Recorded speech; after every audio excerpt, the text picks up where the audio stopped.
To break a new world record, I need the right spot with the perfect conditions. Over the past few storm chases, I've learned a lot. One of the main things I've learned is that you need to be at the right spot at the right time. So, where can you actually break a new world record? There are only a few locations, such as France, Spain and Denmark.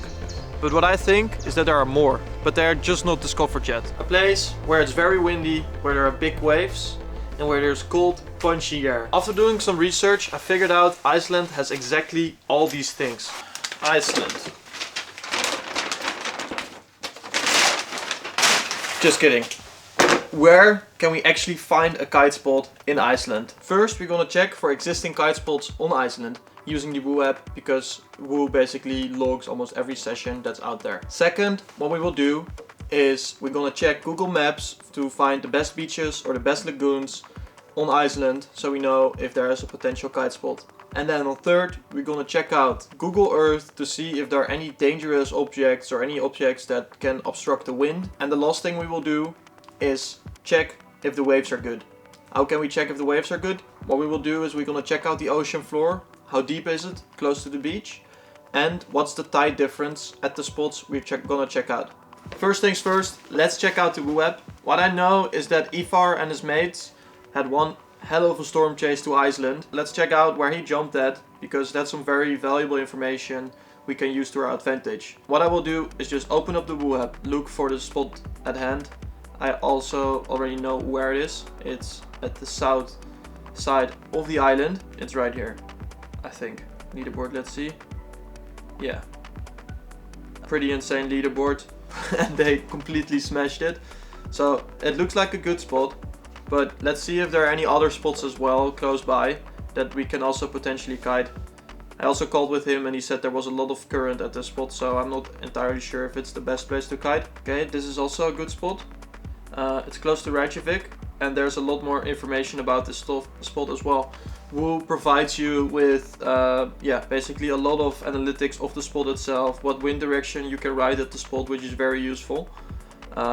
But yeah, I don't think this spot is too promising because I know there's not a lot of wind coming from this direction. After carefully reviewing the Woo app, there are not many sessions recorded yet on Iceland, which make total sense. So now we're going to the next step, which is using Google Maps to find a new spot. So basically the first thing I do is just look for a beach where I can potentially kite and see how good it actually is. I know the wind can be coming from this direction or this direction. So let's zoom a little bit in on here. And this actually looks like a good spot since there are waves crashing out sort of far from the shore. This could help as a natural pier, which basically blocks the waves that are generated by the wind and can just let the swell that's out there crash slowly and gently on the beach, which makes for perfect ramps. So actually this looks like a very promising spot, which I actually would like to very much check out myself. What I also do with checking out Google Maps is looking for potential things that can be harmful or be very dangerous when you're out riding, such as rocks, tidal currents, or basically anything else that can be an obstacle or can harm the kite spot. Because although it looks very accurate from the satellite images, often when you go there yourself it looks very different. So you want to literally check everything you can check around it before I would make the call to go there. So for that we can use Google Earth. The beautiful thing with Google Earth is that you're able to use the 3D mapping, which basically makes the whole entire map in 3D. So you're able to see if there are mountains or anything else that can obstruct the wind from hitting the kite spot in the perfect way. I already looked up the spot in Google Earth and it looks to me very similar to Misty Cliffs in Cape Town. As you can see, there are giant mountains next to the beach, which can sort of enhance the wind, that it makes it extra lofty, but it can also make the wind very bad since it can also make it very gusty. So it's always a little bit of a vice versa to get the perfect wind direction to make a spot like this good. But overall it looks like a dream spot because yeah, I think the natural pier which you can see at the spot is very nice for making the waves the best they can be. But I just wanted to show you as well, like it looks very similar to Misty Cliffs because it also has huge mountains next to the beach, which is really insane. It's one of the most beautiful spots I've ever kite surfed. and it's also one of the places where I jumped the highest in my life. So yeah, it looks very promising. We also have another challenge, and that's basically making double sure that the waves are really good. Let's check out the ocean floor to see how deep it is, and actually see also how much the tide difference is, and also see how much current there is from the tide difference, because this is something to really watch out for, because you don't want strong currents, since they can be very dangerous and make also the kite surfing a lot more difficult. To figure out how good the waves are, we first need to do a few things. The first thing I want to check out is actually how strong the current is and how big the tide difference is around the island. And which I figured out is that around the west coast of the island there are the most extreme currents. These currents are extremely strong, which also makes for a huge tide difference.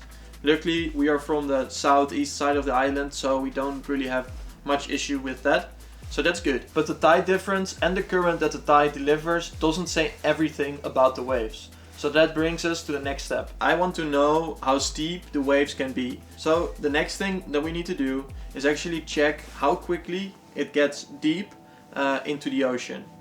Because when it gets deep very quickly, this makes the possibility for shore break.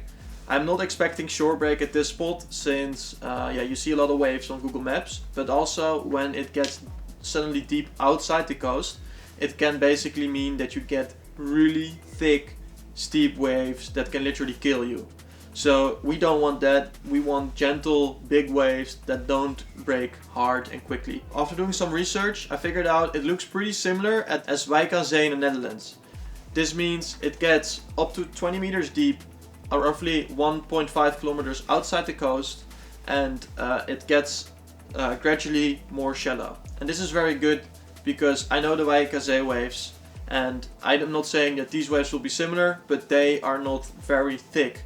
That's what I'm confident about. But still, there are a lot of uncertainties, and that's why we need to check out this spot ourselves. Before we head to Iceland, I just want to say this. If you want to kite at new spots, which I would highly encourage you because it's the most fun thing I find with kite surfing, don't use this information I just shared with you, because there are so many uncertainties that you cannot see with this. It's just a wild guess. So if you want to kite at new kite spots, I would just use the Woo app. There's so much data on there, and if there are other people before you have kited there, the chances are that it's good are very high. So yeah, just do that and don't go out there wilding yourself. So let's head to Iceland and check if the spots are any good.